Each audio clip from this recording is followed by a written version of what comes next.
I am he that liveth and was dead, and behold, I am alive forevermore. Amen. And have the keys of hell and of death.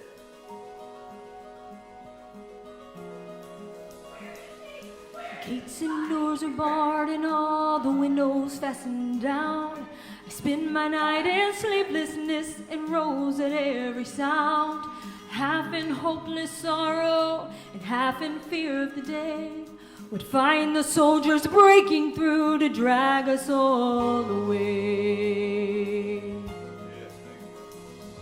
And just before the sunrise, I heard something at the wall.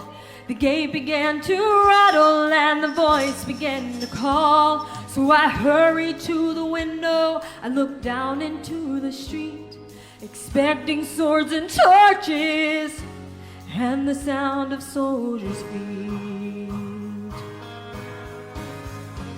But there was no one there but Mary, so I went down to let her in. John stood there beside me as she told me where she'd been. She said they moved him in the night and none of us know where. The stone's been rolled away and now his body isn't there. So we all ran toward the garden and John ran on ahead. We found the stone and the empty tomb just the way that Mary said. But the winding sheet they wrapped him in was just an empty shell. And how or where they'd taken him was more than I could tell. Something strange had happened there, but just what I didn't know. John believed a miracle, but I just turned to go. Circumstance and speculation, it couldn't lift me very high.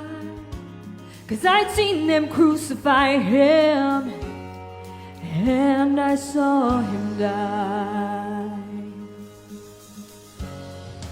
Back inside the house again, the guilt and anguish came.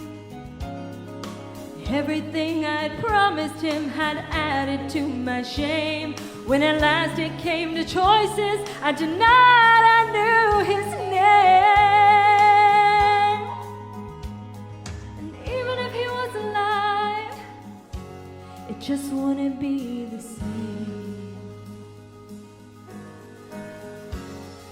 Suddenly the air was filled with a strange and sweet perfume.